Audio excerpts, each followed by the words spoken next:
नमस्कार, स्वागत आहे तुमच्या नवीन व्हिडिओमध्ये। तर आज आपण अगदी झटपट होणारा पुलाव किंवा तुम्ही ह्याला मसाले भात पण म्हणू शकता। तर ज्या वेळेला आपल्याला भाजी वगैरे करायचा कंटाळा येतो आणि शॉर्टकटमध्ये जेवण आवरायचं असतं तर असा तुम्ही राईस करू शकता भरपूर भाज्या घालून। तर इथे कुकरमध्ये करणार आहे। तेल गरम केलं, त्यामध्ये जिरं, मोहरी, हिंग घातलं, कढीपत्ता, थोडीशी मिरची घालून चांगलं परतलं, मग कांदा घातला, आलं लसूण पेस्ट घातली आणि ती देखील चांगली परतून घेतली। आणि नंतर त्यामध्ये मी टोमॅटोची पेस्ट घातली, म्हणजे टोमॅटो चांगला मिळून येतो सगळीकडे। आणि परतून झाल्यानंतर आपले बेसिक मसाले घातले, हळद, लाल तिखट, गरम मसाला आणि धना पावडर, ती देखील चांगली परतून घेतली। मग त्यामध्ये मी बारीक चिरलेल्या भाज्या घातल्या।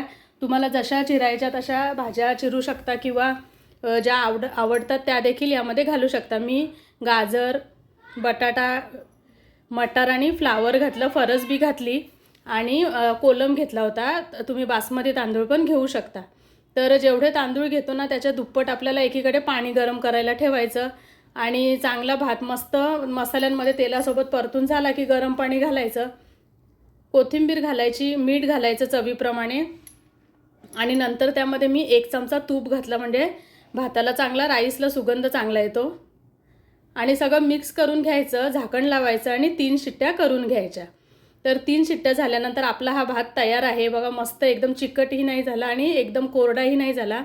तर अगदी झटपट होतो आणि खायला पण तितकाच चविष्ट होतो। तुम्ही लोणच्यासोबत खा, पापड आणि वरून तूप घाला, एक नंबरच बेत होतो। धन्यवाद।